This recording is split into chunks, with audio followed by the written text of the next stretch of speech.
नमस्कार, मैं हूं आपके साथ मयंक। आज 16 तारीख है और देखिए पिछले 12 घंटे के अंदर जो सारे अपडेट्स हैं ईरान अमेरिका के हमलों से संबंधित वो मैं आपको बताऊंगा। बीती रात भर तेहरान के ऊपर ईरान के अलग अलग ठिकानों पर अमेरिका के जेट्स ने मिसाइल्स ने बमबारी की है, उसकी चर्चा करेंगे। और साथ ही ईरान ने अब तक का सबसे बड़ा पलटवार कर दिया है अरब में अमेरिकी बेसिस के ऊपर, उसकी चर्चा करेंगे। देखिए अगर हम अमेरिका के हमलों की बात करें, अमेरिका ने केशम आइलैंड पर हमला किया है, फिर से बंदर अब्बास पर हमले हुए हैं, सिरिक पे, चाबार, कोनार्क, ये वो इलाके हैं जहां पर बीती रात हमले किए गए। इसके अलावा एक बार फिर ग्रेटर तुम और लेजर तुम जो इलाके वहां पर और अबू मूसा आइलैंड के ऊपर हमले किए गए। यानी करीब 10 ठिकाने ऐसे हैं ईरान के जिसके ऊपर बीती रात जो है अमेरिका की तरफ से बड़ी स्ट्राइक्स की गई हैं और कई घंटों तक ये बमबारी की गई।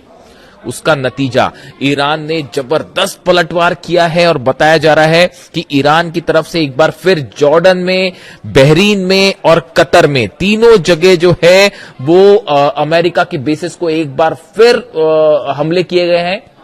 शाहिद ड्रोन से ये हमले किए गए हैं और खैबर शिकन मिसाइल का इस्तेमाल किया गया है। और जो दावे हो रहे हैं ईरान की तरफ से, ईरान की आर्मी की तरफ से, उनके मुताबिक जो जॉर्डन का अजराक एयर बेस है यहां पर ड्रोन स्ट्राइक की गई है, शायद 136 ड्रोन और मिसाइल से हमले जो किए गए, इसमें बड़ी संख्या में अमेरिका के F-35, F-16 जेट्स जो हैं वो तबाह होने के दावे जो है वो ईरान की तरफ से किए जा रहे हैं। बताया जा रहा है कि जो हमले किए, जो मिसाइल्स गिरी हैं, उसने F-35, F-16 जहां खड़े हुए थे उनको बेस पर जो है अटैक किया और उसमें तबाही की खबरें आ रही हैं।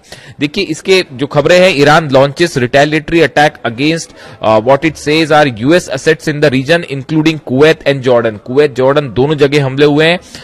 With Bahrain activated alarms over air attacks, on air attacks. तो देखिए बहरीन में भी लगातार सायरन है, कुवैत में, जॉर्डन में, सब जगह जो है वो ईरान की तरफ से जबरदस्त पलटवार देखने को मिल रहा है। Iran's army says it targeted US military communication system, a fixed radar site and fuel depot at Jordan's Azraq airbase with attack by attacks of drone and missiles। देखिए ये ईरान का जो दावा है कि जो हमले हुए खासतौर पर जॉर्डन में, यहां पर रडार साइट्स जो थी अमेरिका की वो तबाह की गई हैं। इसके अलावा यूएस मिलिट्री का जो कम्युनिकेशन सेंटर था उसको तबाह कर दिया गया है। साथ में जो फ्यूल डिपो था जहां से फाइटर जेट्स में तेल भरा जाता था उसको उड़ा दिया है।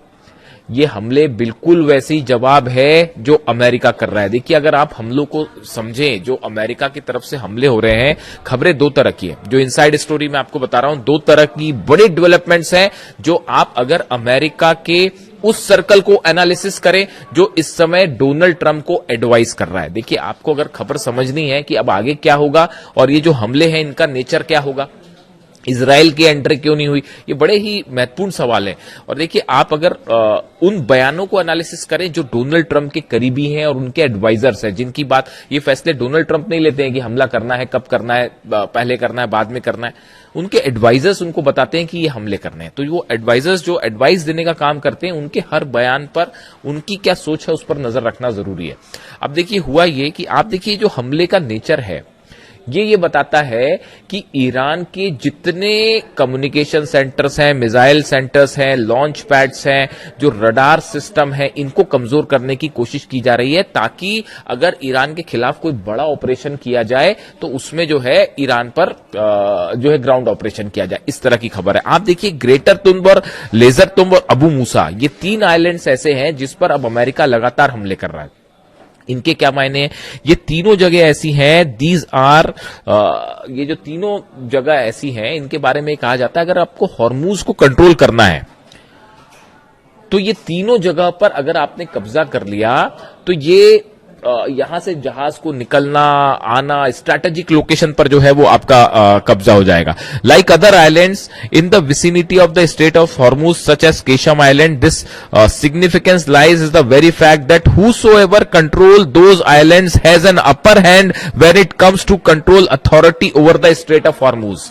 जो खबरें उसके मुताबिक कि जिसने इन तीनों आइलैंड्स पर कब्जा कर लिया और जिस पर अबू मूसा आइलैंड पर और ग्रेटर तुम और लेजर तुम पर जिसने कब्जा कर लिया इन इलाकों में, उसका पूरे हॉर्मूज पर कंट्रोल हो जाएगा। इसीलिए अमेरिका के ये हमले हो रहे हैं। यानी अमेरिका की जो स्ट्राइक है वो ऐसा लगता है कि एक बड़ी योजना के तहत है। इजराइल की एंट्री कब करनी है ये भी तय है कि अमेरिका हमले कम करेगा, उसके बाद इजराइल की तरफ से हमले होंगे। ये एक बड़े प्लान का हिस्सा है। लेकिन अब हुआ क्या, देखिए मामला कैसे गड़बड़ा गया। मामला ऐसे गड़बड़ा गया, ये हर बार होता है, ये पहले से हो रहा है, हर बार होता है। जो स्ट्राइक करी ईरान ने वो अमेरिका के अंदाज से और इजराइल के अंदाज से और कहीं भारी निकल गई। और जो कल मिसाइल मारी गई हैं, फतह 2 और जुल्फिकार और खैबर शिकन मिसाइल्स जो मारी गई हैं, जो खुर्रमशहर 4 मिसाइल्स मारी गई हैं, उससे जॉर्डन में यह हाल है कि अमेरिकी सेना को भागना पड़ गया है वहां के बेसिस से।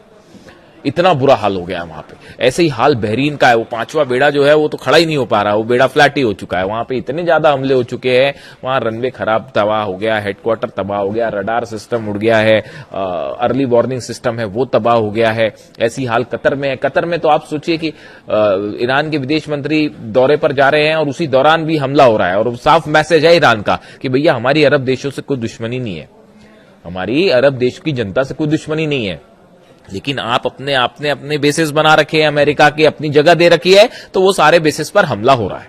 ये साफ मैसेज है ईरान की तरफ से। अब देखिए ये जो प्लानिंग है ये गड़बड़ा ऐसे गई कि जो हमले पलटवार किए ईरान ने, देखिए स्ट्रेट ऑफ हॉर्मूज बंद है और हॉर्मूज में भारी पड़ रहा है ईरान, इसमें कोई शक नहीं है। करीब मेरी जानकारी के मुताबिक 15 शिप्स ऐसे हैं जो ईरान की तरफ से हमले किए गए, यानी ईरान की परमिशन के बिना वहां से जहाज नहीं निकाले जा सकते। बात नंबर 1। बात नंबर 2, अमेरिका फिर ब्लॉकेट करके खड़ा है। ये जब आप ब्लॉकेट, जितनी ज्यादा जंग जो है, जितनी ज्यादा इस जंग को आगे खींचने में ईरान कामयाब हो जा रहा है, उतनी करारी हार हो रही है अमेरिका की। इस बात को समझिए। दुनिया के सुपर पावर्स मिलकर पिछले 5वां महीना शुरू हो चुका है, ईरान को नहीं हरा पा रहे। हराना तो छोड़िए, वो आपके बेसेस जला रहा है, ऐसे बुरी मार मार रहा है कि आप याद करो। आप सोचिए डिफेंस काय का डिफेंस, वो जॉर्डन में जो मार मारी है ना ईरान ने, उसकी तस्वीरें अभी देखिए। क्या है कि दावे ही हैं, अभी वो सच्चाई निकल के सामने नहीं आएगी। वो आएगी भी तो कब आएगी, बाद में पता चलेगा। 1 महीने बाद कोई सीनेट की रिपोर्ट आएगी या कांग्रेस की रिपोर्ट आएगी, इसमें बोल दिया जाएगा कि भैया इतने प्लेन जल गए और ऐसा हो गया और वैसा हो गया, तो उसके बाद फिर जो है वो बात निकल के सामने आएगी। तो अभी हालात ये है कि जॉर्डन में बड़ा नुकसान हुआ है, बहरीन में बड़ा नुकसान हुआ है और कई फाइटर जेट्स जल गए अमेरिका के। जब मिसाइल्स गिर रही थी, ड्रोन्स गिर रहे थे, तो सोल्जर्स को भागना पड़ गया वहां से। इस तरह के भी वायरल वीडियोज हैं। तो अब प्लान जो था वो गड़बड़ाने लग गया है। और आज 5वां भी नए हमले का 5वां दिन है।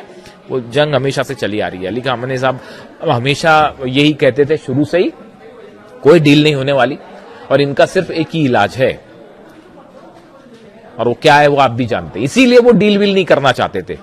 अली खामनेई साहब जो है ईरान के सुप्रीम लीडर, मैं इसलिए बार बार इस बात को दोहराता हूं, उनसे बेहतरीन मिलिट्री कमांडर आपको नहीं मिलेगा। वो जानते थे शुरू से कि क्या किसके मन में क्या मंशा है, कैसे रिसोर्सेस पर ईरान की कब्जा करने का प्लान है। वो हमेशा से इस बात को कहते रहे, इसीलिए वो कोई डील वील के चक्कर पे ही नहीं थे। और अब देखिए हालत वही है। आखिर ईरान भारी पड़ रहा है और मिसाइल्स के दम पे ही भारी पड़ रहा है। यही उनका प्लान था और उसी प्लान पे ईरान चल के जो है वो आगे बढ़ रहा है। डील वील वाली बात सब एक तरफ है। अब देखिए हुआ क्या, इनसाइड स्टोरी यह है कि ईरान भारी पड़ना शुरू हो गया है। इस वजह से अब डोनाल्ड ट्रंप का बयान आया है एक, और अभी 1-2 दिन में और बयान आ जाएंगे कि ईरान डील करना चाहता है। जेडी वेंस का बयान क्या है? जेडी वेंस का भी बड़ा गौर करने वाला बयान है। वो कह रहे हैं कि अमेरिका के कुछ नेता ये चाहते थे कि ईरान के साथ जंग जो है वो लंबी चले और कोई डील ना हो पाए। ये जेडी वेंस कह रहे हैं। डोनाल्ड ट्रंप का ये बयान कि ईरान डील करना चाहता है, और जेडी वेंस का ये कहना कि इजराइल के कुछ नेता ये चाहते थे कि जंग लंबी चले। ये दोनों बयान ये बता रहे हैं कि फिर से जो है ये सब हमले रुकेंगे और फिर से ये बातचीत शुरू होगी। आप देखिए डोनाल्ड ट्रंप की तरफ से कि हम नहीं, फिर से बातचीत के टेबल पे आ रहे हैं और बात कर रहे हैं और हमने बहुत नुकसान पहुंचा दिया है ईरान को। ईरान को नुकसान हुआ है, वाकई हुआ है। वहां पर काफी सारे लोगों की मौत हुई है। और तो और छोड़िए, अभी एक नया दावा आ रहा है कि कैंसर हॉस्पिटल पर जो है वो हमला कर दिया है अमेरिका ने। इससे शर्मनाक और क्या हो सकता है कि आप कहीं पे जो है इस तरह की खबरें हैं, दावे हैं, सच सामने आएगा, मैं उस पर बात करूंगा जरूर कि ईरान में कैंसर हॉस्पिटल को निशाना बनाया गया है, ऐसी खबरें हैं, ऐसा दावा है। आप वॉर में कैंसर हॉस्पिटल पर हमला करते हैं, इससे शर्मनाक और कुछ नहीं हो सकता साहब, और ये बोलने में मेरे को कोई झिझक नहीं है। अस्पतालों को कहीं निशाना बनाया जाता है जंग में, वॉर क्राइम है ये तो। और आप देखिए, खैर अब जो 168 बच्चियों पर हमला कर सकते हैं वो कहीं भी हमला कर सकते हैं। हकीकत यह है साहब, देखिए मैं ज्यादा चीखना चिल्लाना नहीं करता, आराम से ही बताता हूं। हकीकत यह है, और जिसको मेरे से डिबेट करना है वो डिबेट कर लें किसी दिन। ईरान भारी पड़ना शुरू हो गया है और फिर से जो है अमेरिका झुकेगा और फिर से बातचीत करना शुरू करेगा। आप देख लीजिए, लिख लीजिए इस बात को। जो स्ट्राइक्स करी हैं ईरान ने, जबरदस्त स्ट्राइक है तीनों चारों अरब देशों में, और वो ये बता रही हैं कि ईरान बड़ी ही एक्यूरेसी के साथ, मैं अगली वीडियो में आपको बहुत बड़ा खुलासा करूंगा आखिर ईरान जो है वो इतनी प्रिसाइज स्ट्राइक कैसे कर पा रहा है कि वो अमेरिका के जो है जहां पे F-16 खड़े हैं, F-35 खड़े, वहां हमला हो गया, रडार सिस्टम उड़ गया, कम्युनिकेशन, वो चीन के सैटेलाइट तो मदद कर भी रहे हैं, लेकिन एक नई थ्योरी सामने आ रही है, उसमें अलग से बात की जाएगी कि कैसे ईरान जो है वो इतने एक्यूरेट निशानों पर हमले कर पा रहा है। इसी बीच हॉर्मुज फिर से जल रहा है। हॉर्मुज सब कुछ क्लोज्ड है, शटडाउन है, और हॉर्मुज में फिर ईरान ने साबित कर दिया है कि हराना तो छोड़िए, पीछे नहीं किया जा सकता ईरान को। फिलहाल स्ट्राइक्स जारी हैं। अब देखना यह है कि डोनाल्ड ट्रंप क्या चाहते हैं, फिर से बातचीत करते हैं या जंग कैरी ऑन करते हैं, वॉर को कैरी ऑन करते हैं। दो तरह के पॉइंट ऑफ व्यू हैं। अमेरिका में भी इस बात को लेकर फिर चर्चा शुरू हो गई है कि भाई ये जो हमले किया इसका परिणाम क्या होगा। वो ईरान को तो आप हरा नहीं सकते, ये बात तो तय है। आप कुछ करके देख लीजिए, ये जो खार्ग आइलैंड की ओर एक तेल टैंकर जा रहा था ईरान का, उस पर भी हमला किया गया, इस तरह की खबरें हैं। और अमेरिका ने जो हमले किए उसके बाद पूरे तेहरान के आसपास एयर डिफेंस सिस्टम कई जगह एक्टिवेट हो गए हैं। इस तरह की जो है वो तमाम जानकारियां निकल के आ रही हैं। लेकिन एक बार तय है, ईरान भारी पड़ना शुरू हो गया है और अगले कुछ घंटे बेहद अहम है, और इस तरह की बात आ सकती है फिर से कि वो फिर से बातचीत करते हैं और ये बात आएगी। ईरान कोई बात नहीं करना चाहता, समझ लीजिए ईरान का कंट्रोल अब IRGC के हाथ में है, किसी पॉलिटिकल लीडरशिप के हाथ में कंट्रोल नहीं है। आप इस बात को समझ लीजिए, जो फैसला करेंगे अहमद वाहिदी साहब करेंगे, ईरान की सेना करेगी। और खासकर अब अली खामनेई साहब के जनाजे में जो गुस्सा था, वो गुस्सा जो है वो ये बता रहा है कि अब किसी मुद्दे पर ईरान बात नहीं करेगा। ना न्यूक्लियर, भूल जाइए, यूरेनियम देना और न्यूक्लियर डील वील करना और IAEA का इंस्पेक्शन, ये सब ख्याली पुलाव है, भूल जाइए इसको। अब ये संभव ही नहीं है। अब सिर्फ जो होगा वो ईरान की शर्तों पर होगा, या तो मान लीजिए या जंग कर लीजिए। 5 महीने से लड़ रहे हैं और ईरान भारी पड़ रहा है। किसी को मेरी बात अटपटी लग रही हो तो अभी जॉर्डन से तस्वीरें आएंगी थोड़े दिनों बाद, है ना। मैं भी यही हूं, आप भी यही हैं, कहीं जाने की जरूरत नहीं है। जॉर्डन से भी तस्वीरें आने शुरू होंगी, बहरीन से तस्वीरें आनी शुरू होंगी, कतर से तस्वीरें आनी शुरू होंगी। और जैसे कहते हैं ना, ये बैरक बना, बैरक के ऊपर मिसाइल मारी दन्न से, और वो इतनी एक्यूरेट प्रिसाइज स्ट्राइक से अभी वहां तस्वीरें आनी शुरू हो जाएंगी। ईरान की तरफ से ऐसे दावे हो रहे हैं। जो भी अपडेट होगा अब तक पहुंचाऊंगा। Thank you so much.